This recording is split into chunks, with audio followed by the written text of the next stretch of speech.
Canto 9, Chapter 11, Text 25. Okay, Anton? Okay.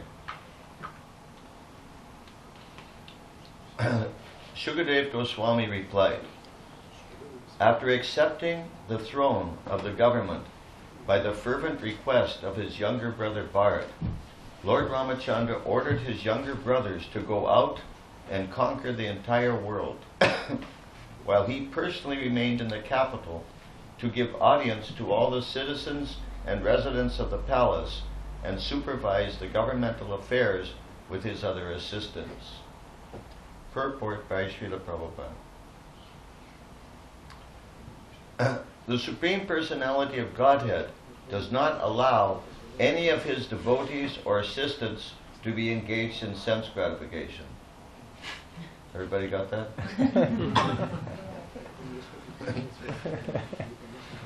The younger brothers of Lord Ramachandra were at home, enjoying the personal presence of the Supreme Personality of Godhead.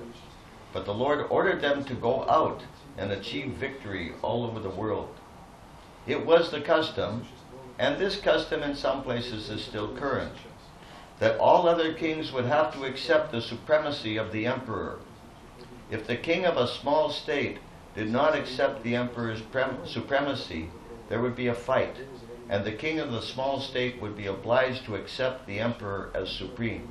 Otherwise, it would not be possible for the emperor to rule the country. Lord Ramachandra showed his favor to his brothers by ordering them to go out. Many of the Lord's devotees residing in Vrindavan have taken the vow not to leave Vrindavan to preach Krishna consciousness.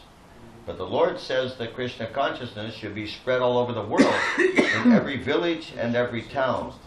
This is the open order of Lord Chaitanya Mahaprabhu.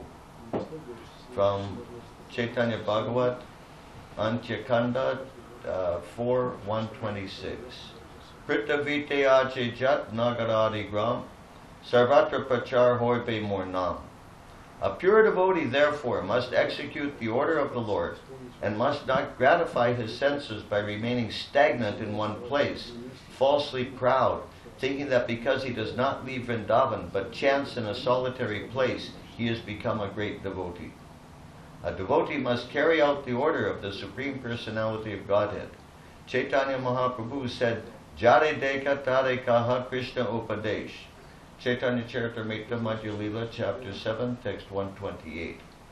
Every devotee, therefore, should spread Krishna consciousness by preaching, asking whomever he meets to accept the order of the Supreme Personality of Godhead. The Lord says, Sarvadaman parityaja mame kancharanan vaja, Bhagavad Gita 1866. Quote, abandon all varieties of religion and just surrender unto me, unquote. This is the order of the Lord, who speaks as the Supreme Emperor. Everyone should be induced to accept this order, for this is victory, Digvijay. And it is the duty of the soldier, the devotee, to impress upon everyone this philosophy of life. Of course, those who are Kanishta Adhikaris do not preach, but the Lord shows them mercy also, as he did by staying personally in Ayodhya to give audience to the people in general. One should not mistakenly think that the Lord asked his younger brothers to leave Ayodhya because he especially favored the citizens. The Lord is merciful to everyone, and he knows how to show his favor to each individual person according to his capacity. One who abides by the order of the Lord is a pure devotee. Verse again. Shri Badarayani Uvacha Atadishad Dikvijaye Ratrin Sri Bhuvaneshwaraha Atmanan Darshayan Swanan Purim Aikshata Sanukaha. Shukadev Goswami replied, after accepting the throne of the government by the fervent request of his younger brother Bharat, Lord Ramachandra ordered his younger brothers to go out and conquer the entire world, while he personally remained in the capital to give audience to all the citizens and residents of the palace and supervise the governmental affairs with his other assistants. Now, this verse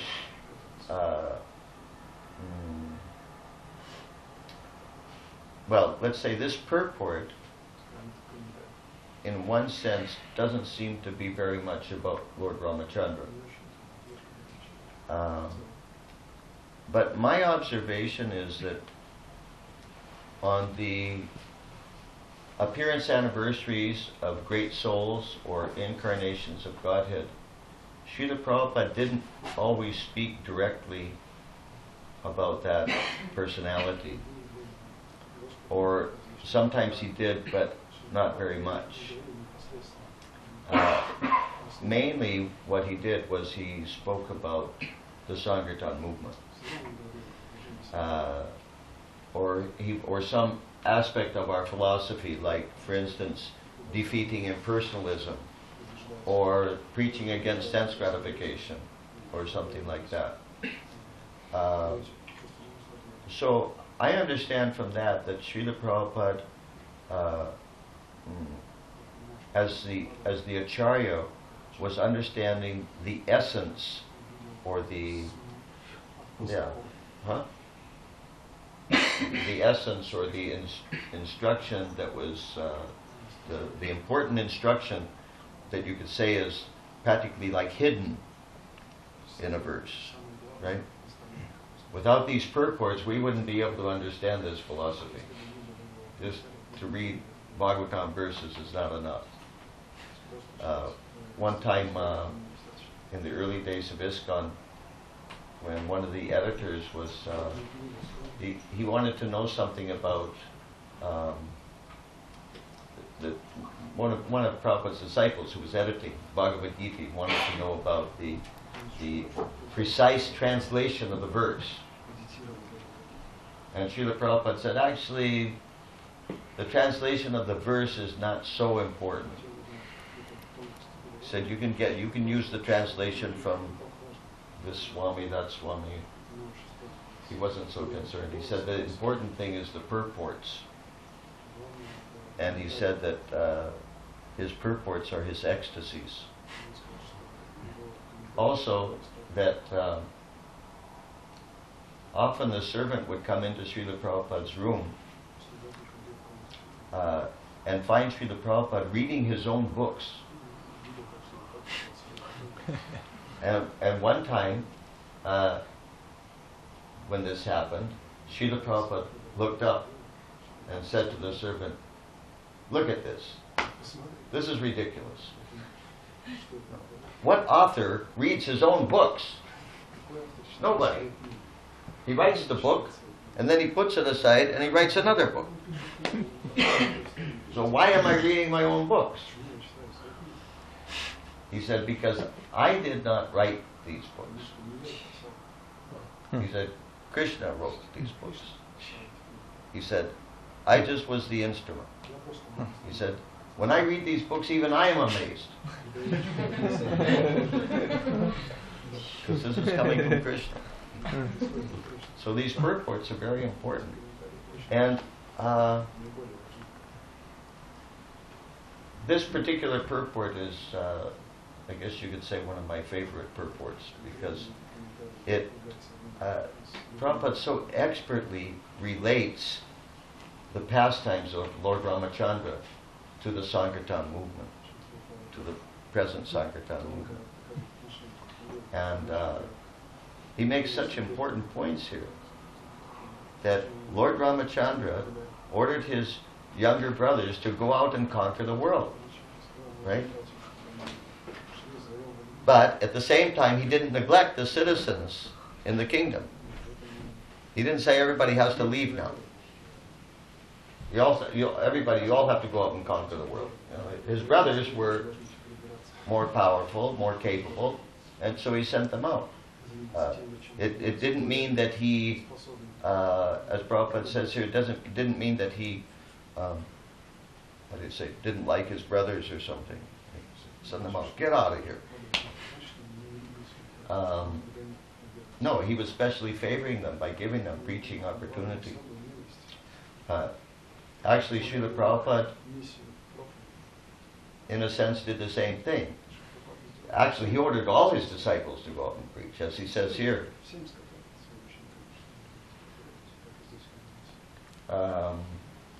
He says, every devotee, therefore. Everybody understand what every means? It means 100%. It means it includes everybody in this room. Every devotee, therefore, should spread Krishna consciousness by preaching, asking whomever he meets to accept the order of the Supreme Personality of Godhead. Okay. But Srila Prabhupada gave this order repeatedly, and he showed how pleased he was by those who were going out to preach. But just like Lord Ramachandra, Prabhupada didn't neglect those who didn't go out, or who for some reason or other couldn't go out. He took care of them, he engaged them, he preached to them, etc., etc.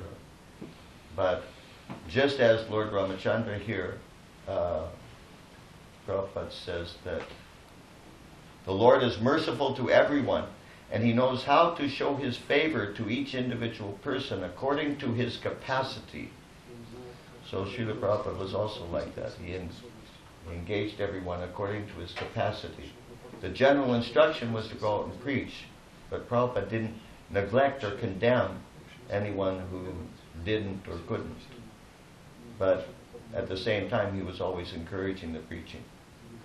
So, to me, this is significant because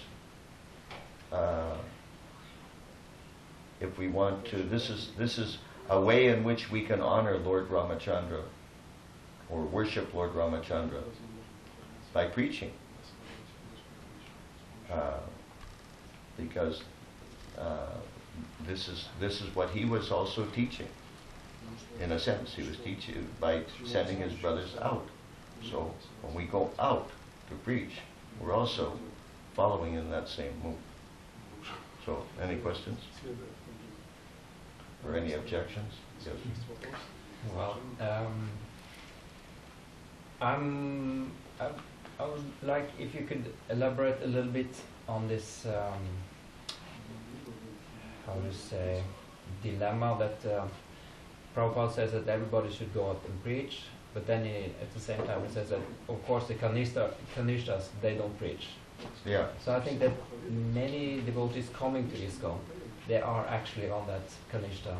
When they come to ISKCON? Yes.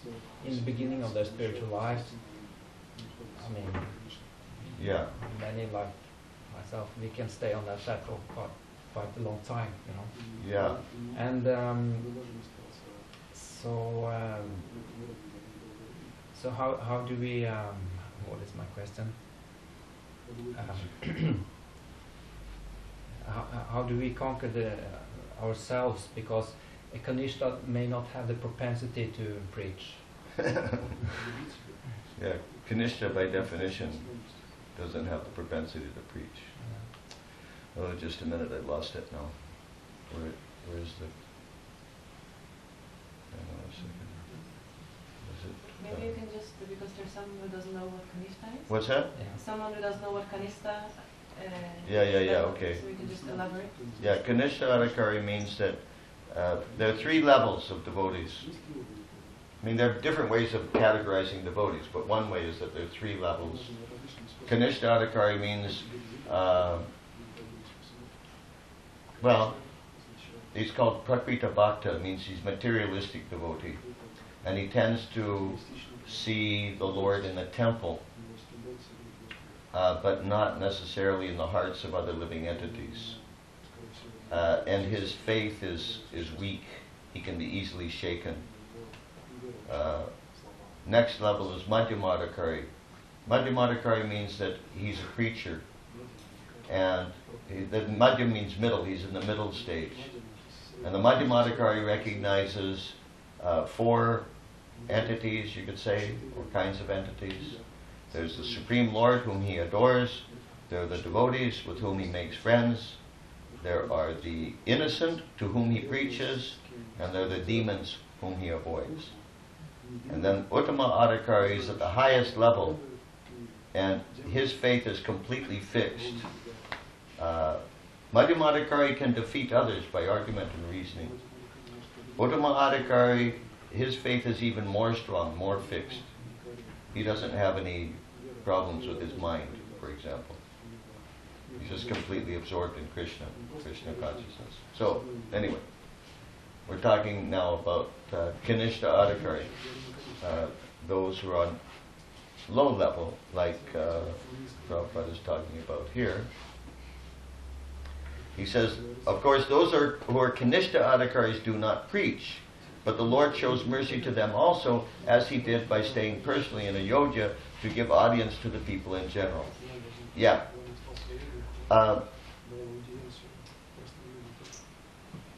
When we first begin the process of Krishna consciousness, I would think it would be a generous statement to say that we're Kanishta Adhikaris.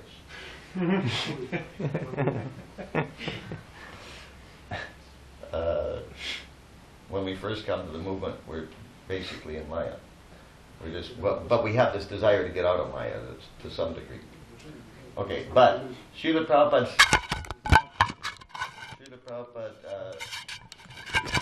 again and again advised us not to remain on the Kanishta platform. After all, this is a preaching movement. Yeah, what's the name of our movement? What do we call it? We call it the Sankirtan movement. Sankirtan means going out to preach. It's not the Kanishta Adhikari movement. And also the movement isn't going to move anywhere if people don't preach, right? So, as Prabhupada says here in the beginning, he says the Supreme Personality of Godhead does not allow any of his devotees or assistants to be engaged in sense gratification. Why is he saying that in this context? Because Prabhupada's point is that he says the younger brothers of Lord Ramachandra were at home enjoying the personal presence of the Supreme Personality of Godhead. But the Lord ordered them to go out and achieve victory all over the world. So you see, even we can turn Krishna consciousness into sense gratification. You understand? Because to enjoy the Lord, you understand? To enjoy the association of the Lord, we become comfortable with that and we like it. You know. But more important than that is to fulfill the order of the Lord. What does Prabhupada say here? One who abides by the order of the Lord is a pure devotee. Not just the one who hangs out with the Lord, you know, and stays where it's comfortable. This is our disease. Okay, everybody understand? Our disease is that we want to be comfortable. We're like meditating 24 hours a day, right? How to be comfortable. I don't know, maybe it's only me. Others do, okay. But this is Maya. This is Maya, to always want to be comfortable. Because the thing is, you can't be comfortable. Forget it. It's not possible to be comfortable. So, or like Srila Prabhupada said, I don't know if I mentioned this last night, but Srila Prabhupada said, anyone who's not in anxiety is dead. Anyone who's not in anxiety is dead. Why? Because you have to be in anxiety for something. Either you're in anxiety for something material, or you're in anxiety for Krishna's service. So this idea, you know, people want to be peaceful, I want to be comfortable. You know, this is not spiritual life. It's not possible. That's what the Brahmajyoti is for. Let me finish it. That's what the Brahmajyoti is for those who want to be peaceful. It's really peaceful, the Brahmajyoti. And it's really, really boring. There's nothing going on there. There's no people, because everybody merged. Right? And there's nothing to do there. It's just white. But you know, but how long can you be peaceful? Right? Like, let's say, for instance, if you get tired of the hustle and bustle of Oslo, right? Everything moving very fast, like cars, right? and so much noise and difficult relationships and everything, and you just want relief, right? And so you find some, I don't know, some mountain up in the north of Norway somewhere, and you go up there and you hike up there and you get away from everything, away from all the people, away from all the cars, away from everything, and you just find this mountain, and you sit on the top of the mountain and you just, right? And you relax and you think, oh, peace. Yes. And then? You know, how long are you going to sit like that? You know, you have to do something, right? You can't just sit and be peaceful. It's impossible. You have to be active, because it's the nature of the soul to be active. Not only that, if you think it's really peaceful there, then you start thinking of somebody to invite to join you there. That's how cities develop. So anyway, there's this thing about being peaceful or being comfortable. It's an illusion. It doesn't really exist. Okay? So this is the problem with Kanishta Adhikari. Kanishta Adhikaris are trying to be peaceful. They're trying to be comfortable. And they're trying to, rather than, they're also serving the Lord, but how do you say? But they're holding back. They're holding something back. They're trying to serve the Lord in a way that's firmly in their comfort zone. They specifically do not want to get out of the comfort zone. Right? They're happy to serve Krishna as long as they don't have to actually surrender. You know? Sometimes devotees, it's like that's their move, you know? You know, they say, oh, I really like Krishna. I love to chant Hare Krishna and Kirtan. And I really like prasadam, and I like festivals, and I like Krishna consciousness so much. But you know, one thing I'm wondering is, can't I be Krishna conscious without? No, you can't. But that's what we're trying to do a lot. You understand? We want to be Krishna conscious, but we don't want to actually surrender. So when you have to carry out the mission of the Lord, when you have to get out of your comfort zone, then you have to surrender. Now Krishna, as Prabhupada explains here, the Supreme Lord is very merciful, very kind. So therefore, whatever service we offer, Krishna is very pleased. Whatever tiny bit of service we offer, Krishna is very pleased. Prabhupada gives the example of a child offering a flower. And what does Krishna say in Bhagavad Gita? Patran pushpan pulanto yan. Doesn't take very much to satisfy him. You can give him just offer a little water. Forget the leaf and the flower. You can just offer water, and Krishna will be pleased. So he's very pleased.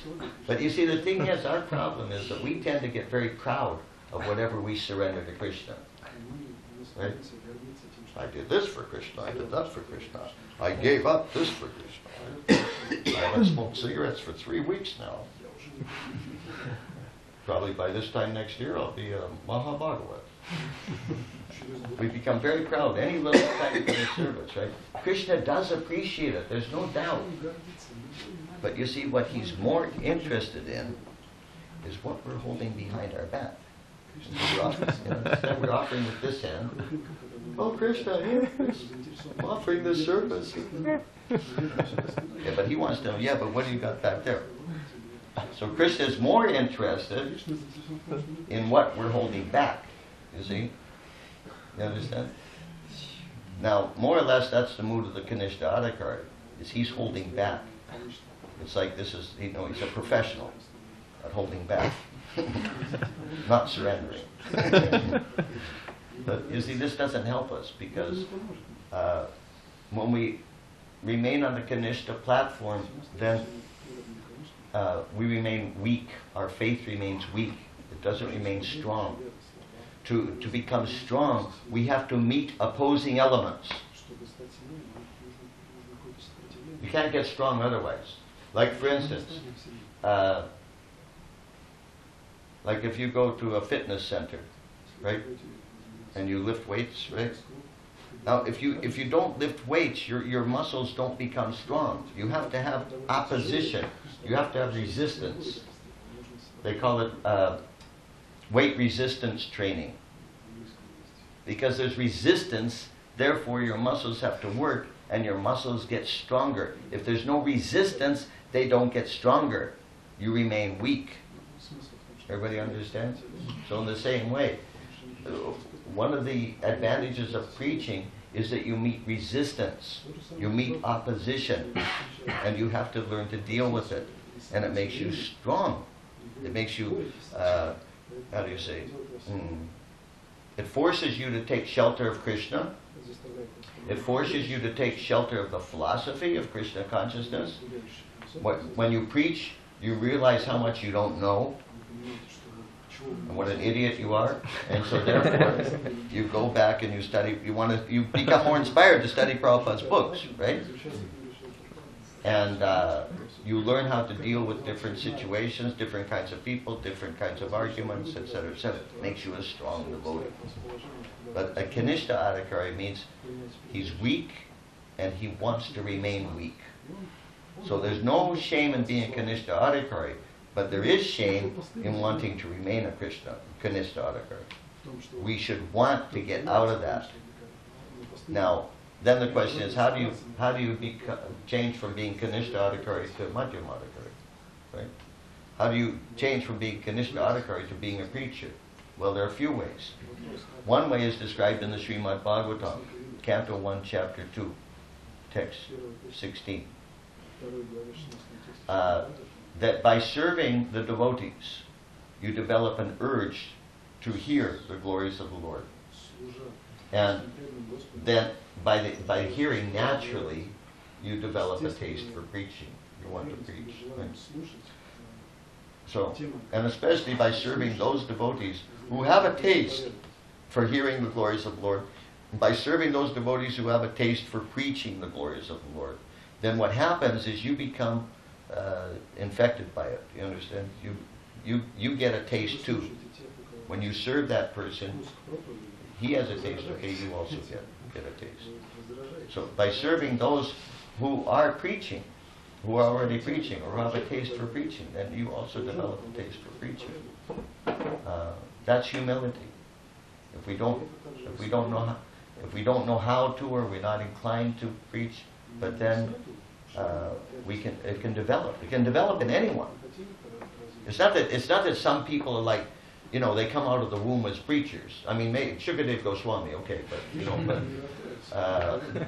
most of us don't come out of the womb as preachers. But we develop, let's say, as preachers. But how? That's one of the ways, by serving the preachers. And another thing is that we can all serve the greatest preacher, Srila Prabhupada, by just trying. You don't have to necessarily be a big successful preacher. All you have to do is try. You get so much credit just for trying. Prabhupada said, if you take one step towards Krishna, he takes 100 steps towards you. Now that's a pretty good deal, isn't it? It's like financially it'd be a fantastic investment. You invest one kroner. 1 kroner, you get 100 kroners back. Especially in these economic times, everybody would be thrilled. So in devotional service, it's the same way. You just try it a little bit. And Krishna reciprocates 100 times. Amazing, huh? He says in Bhagavad Gita, Sukha dukkhe samay kripao, labao labao jaya jayao, to yudhaya yujasva naivan papam avapsasi. He says, do thou fight for the sake of fighting, without considering happiness or distress, loss or gain, victory or defeat, and by so doing you shall never incur sin. Means to be detached. Don't worry whether you're going to succeed or not. Doesn't matter. Just try it. Just go out. Just ask somebody, please take this book. But what if they say no? You know, like, what are you going to do? Have a nervous breakdown if somebody says no? You know, so what? Don't worry about if they say no. For sure they'll say no. So if you know for sure they're going to say no, then you're not, you don't get bewildered when they say no. But amongst those people who say no, somebody will say yes. You know, somebody just like all of us. Because somebody had compassion on us, right? Not a Kanishta Adhikari, Madhyam Adhikari. Somebody had compassion on us, so we should do the same thing. So, Srila Prabhupada said, there are devotees everywhere. They're just waiting for the Sankirtan party to come and get them. You understand? They're just, it's like if you could put all the people in a line, right? So you go to this person, he says no. You go to this person, says no. Go to this person, says no. No, no, no. And then you start thinking, oh, everybody says no. But this other person is waiting for you. He's down the line. You just have to keep going. Right? Like I heard that Thomas Edison tried more than 3,000 different ways to invent the electric light bulb. Can you imagine? More than 3,000 different ways. I mean, I've already given up, and I haven't even tried. I wouldn't try, I'll just use candles,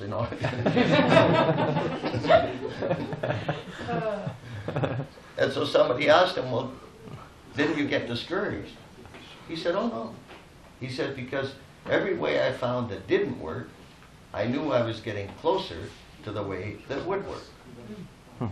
So when you go out to distribute Prabhupada's books or try to give somebody Krishna consciousness, and every person that says no, you should be very happy. Oh, thank you very much. It's so nice meeting you today. Then you go on to the next one, right? And then you just, you keep count of the people who, you can have a clicker and count how many people say no. And when you get to 3,000, anyhow, you understand the point. That you have to go through a lot of no's to find a yes. Because mostly people out there are against Krishna consciousness. Right? Srila Prabhupada was always proud to talk about his disciples to Indian people.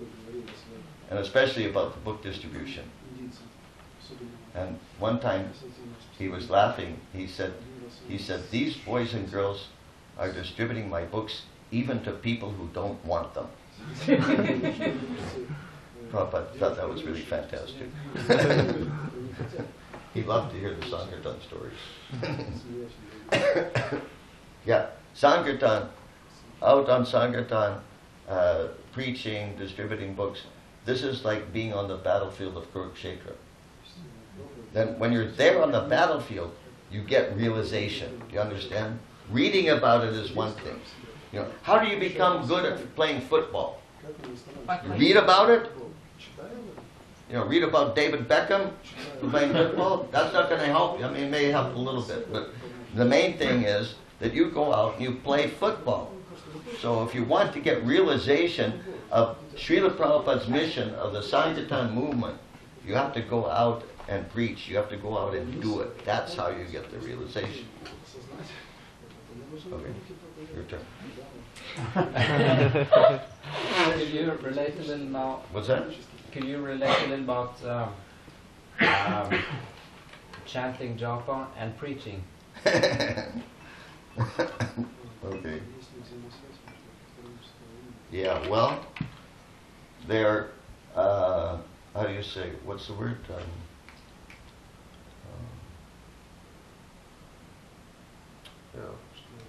Can't think of the word. They're... Multitasking? Huh?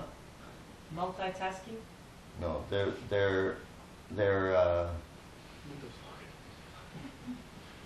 some fancy English word. Inextricably connected. They're necessarily connected.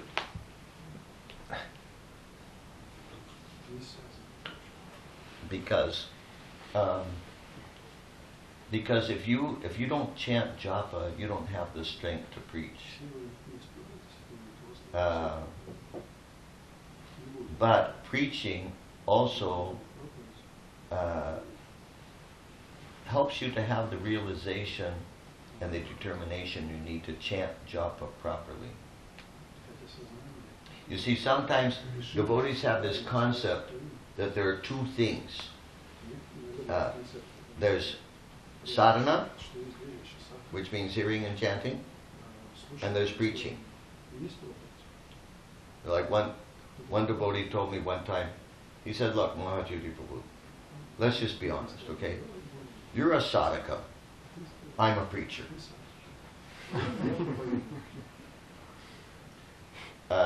Because what he meant was that he never comes to the morning program at all. and this was his explanation, because he thinks he's a big preacher, he writes books and saving the world.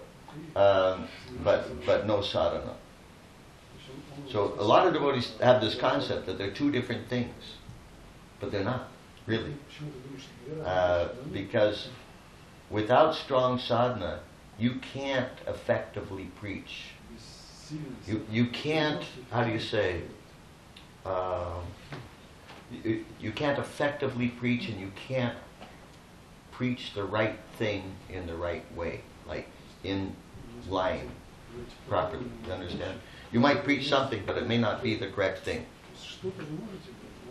because your mind won't be purified by the strong sadhana. And preaching actually is an aspect of sadhana.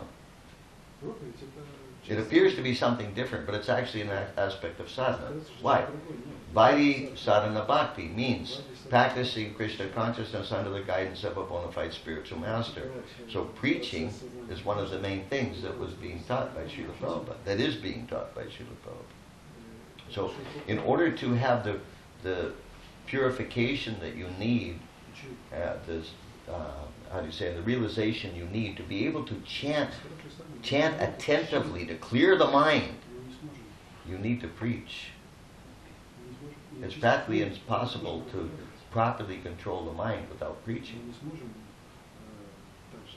So both have to be there.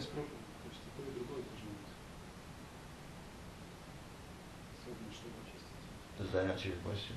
Yeah. Yes, ma'am. What about those who don't feel that they are empowered or ready to go out in the streets on Sankirtan? Maybe they feel more like inviting people home and serving at home, or they are, like some people, they like, oh, they don't even touch an instrument, they don't want to sing, but they would like to pour the water or serve the prasadam. You know, there's different kinds of serving and preaching. What's that? There's different kinds of serving and preaching, and maybe not everyone feel that they can go out and distribute books. Well, but Srila Prabhupada wanted everyone to go out and distribute books and preach. So, you know, somebody may say, well, I don't feel empowered. But one time a devotee said to Srila Prabhupada that, well, this was in the early days of the movement. He said, Swamiji, I'm trying to understand something. You spent 40 years preparing to come to America to preach. Now we've been with you for a few weeks, and you're telling us to go out and defeat the Mayavadis and the scientists. How is that possible? And Srila Prabhupada said, it is possible because I say so. That's empowered, you understand? Because he says so, you're empowered. Don't worry about empowered, not empowered. These are silly things. We're empowered if we have a desire to please the Supreme Personality of Godhead and His pure devotees. You're automatically empowered just by that desire, right? If we try to chant Hare Krishna attentively, even if you're not successful at chanting Hare Krishna attentively, Even you're chanting your japa and your mind is all over the universe, right? Or at least all over Oslo.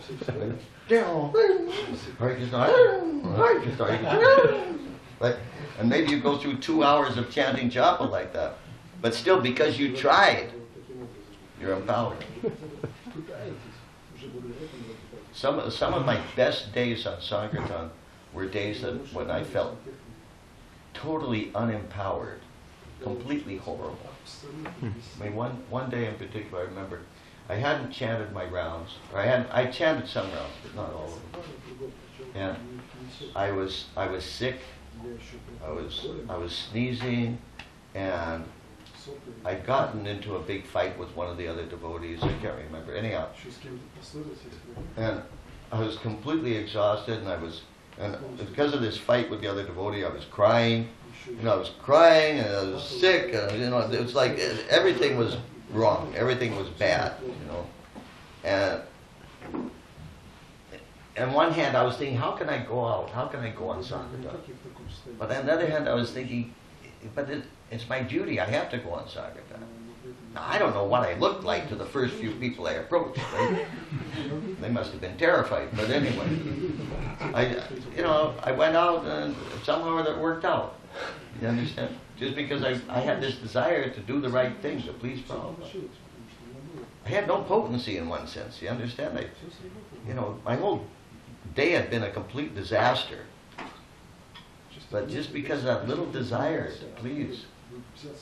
So that's all it takes to be empowered. It doesn't require some special thing. One of our problems is we always want to be special. Right? Everybody wants to be special? Yes. and just like there was this anyhow, this was also the early days of the movement. Prabhupada was giving a lecture, something about how one should be very humble, think himself very fallen, etc., etc. So one hippie was quite impressed by the lecture. So at the end of the lecture, he jumped up and he said, "Swamiji, I am the most fallen." And Srila Prabhupada said, "Sit down, you're not the most anything." So our tendency is if we can't be we have to be superlative something. If we can't be the best, then we want to be the worst. Right? Well, I know that I have confidence this process works, but but I'm really, really fallen. I mean, you don't know how fallen I am. And it's, for me, I don't know. Maybe it's going to take a few lifetimes. But, for right now, I just want to. I'm just satisfied to be a Kanishta Adhikari. I don't need to be a big preacher. You know what I mean? I'll just stay here in the temple and chant. No, because anybody can do it. But you have to try. There's a saying, it is better to have tried and failed than to have succeeded at not trying. You understand? Very successful, didn't try.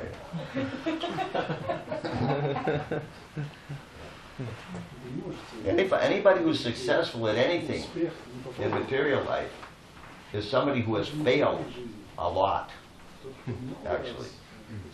But the reason they're successful is because they kept on going in spite of their failures. But people who are not successful are often people who just don't try. They just want to stay in their little comfort zone. Yes, sir. We should try. We should choose the places where we're preaching, or because I heard from some devotees who said that don't put the jewelry to the pigs. If the pigs will not need them, why are you going to do it? Like the story with the duck, Prabhupada feeding the duck. And What's that? When there's the story where Prabhupada is feeding the ducks, and they're asking, why are you always feeding the one that's just more eager? The one that's always in the front, the other look hungry. Because he really wants it. Yeah, Prabhupada said, the duck that quacks the loudest gets the crumbs. To choose where you preach? Well, when it's possible, when you can. But the thing is, how do you know which place to choose? You're not going to go to university and stand Huh? up. Not going to? You're not going to go to university and stand up and try to preach there because the people. You're not going to go to university and try to preach there? I don't think so. Really? Why not? That's the best place to preach. Because I mean, No, the Prabhupada says it's the best place to preach. university. Yeah. He said that they're our best candidates. Why? You know why? What kind of people go to university? Bright minds. Educated. Huh? No, Young people who are usually intelligent, but they don't have the right thing to do with their intelligence. So they're misled into these stupid universities. But they need a better thing to do with their intelligence. That's Krishna consciousness.